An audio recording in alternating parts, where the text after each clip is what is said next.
Well, over the last few years, many parents have raised concerns that social media can be harmful for teenagers. One of the complaints is that they don't protect young people. Now, Meta is looking to give parents more control over their children's accounts. So joining us live this morning to explain how these new controls work is Meta spokesperson Jennifer Hanley. Good morning, Jennifer. Good morning, Amy. Thanks for having me today. Yeah, thanks so much for coming on. So we want you to tell us about these restrictions, but before we get into that, I mean, are we talking on Instagram, Facebook, and Threads? I think those are all of the social media apps under Meta. We do. We also have WhatsApp and some, really exciting Quest and other experiences. But right now, this is starting on Instagram, and then we'll be rolling it out to others in our family of apps in the new year as well.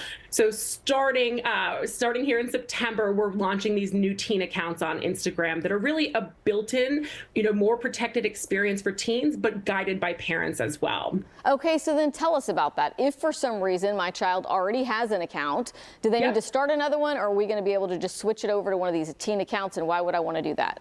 They're automatically going to be placed into teen accounts. So if your teen has an existing account on Instagram, they're going to be getting a notification that they'll be placed into this more restricted teen account experience. And then from there on, they're going to have these built-in protections around the content they can see, the type of contact they can have, and even some time limitations. So teens are going to have private accounts. They're going to have messaging restrictions by default, more sensitive content restrictions, and a number of other features. Those are all going to be built in and on by default. And if your teen is under 16 and they want to change those, they're going to need your permission. So teens under 16 need a parent's permission to change from these defaults. All right, Jennifer, and this is all very good information. This is all assuming that the child, with hopefully their parents' oversight, gave the right information on their birth date when they signed up for this account. I mean, the onus is on some parents to make sure that your kid isn't on there when they're not supposed to be. That's very important. We do try to talk to parents all the time. Our platforms really are for 13 and up.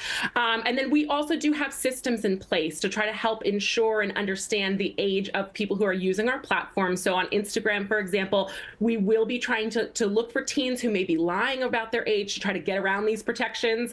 If they all get the notification and we see, a number of teens trying to change their age, then they'll be placed into a checkpoint where we'll then verify their age to make sure they can be put into this default, built-in protection for teens. That's very interesting. I don't want to spend a ton of time on that, but how can you verify someone's age?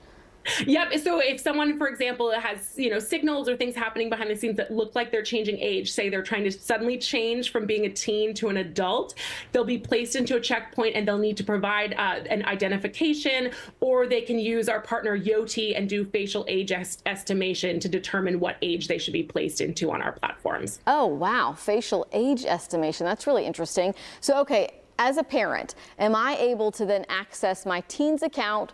Or does that restriction still offer them some privacy where I can't go into their account and see sort of what they're posting and what the restrictions are? Yeah, we're really trying to balance privacy and protection. So we want to make sure that safety is top of mind for teens and for their parents, but also give teens some opportunities to explore and communicate. And so if you're in a supervised experience, you as the parent can see who your teens are following. You can see the types of accounts following them. One of the things we've added with teen accounts is the ability to see who your teens are messaging, but you won't see the content of the messages themselves. So this really gives you an opportunity to talk to your teen, to understand the type of content they're exploring, who they're communicating with on Instagram, for example. And you as the parent, if you're using parental supervision, can set restrictions. You can say, you're not going to be able to use Instagram during certain times of day, or you can only use it for an hour or two. It's up to you, the parent, if you're in that supervised experience. Yeah, and do I need an Instagram account if I want to go in and look at these things on my child's teen account? Yes, if you do want to look at these things or change your teen's defaults, you'll need an Instagram account and you'll need to select parental supervision to do that. But if you don't want to have an account, your teen, you can have some peace of mind, is placed into these default protections. Very interesting. And so we said they start this month. Do we have an exact date, or will it be sort of rolling? It's rolling over the next, it should take about a month or two for teens across the U.S. to be placed into this experience, but the notifications have started that they're going to be getting this, and really explaining and educating them about the benefits of the teen accounts for them. What is that time setting, the time limit that you mentioned? If they're 16, say, I mean, when does Instagram say enough is enough? You can't get on the app today? So, yep, starting with teen accounts, teens are now going to have a 60-minute kind of reminder, or what we call a limit. They'll get a little notification encouraging them to leave the app. If you're in a supervised experience, the parents can make that a blocking. They can, stop using it entirely after 60 minutes. We also have this new sleep mode. So teens are automatically going to have their notifications muted at night between 10 p.m. and 7 a.m. to really help them get more sleep and put the phone away. All right, great information, Jennifer Hanley. We appreciate you coming on and explaining all of this for us. And if people want to learn more, where can they go easily?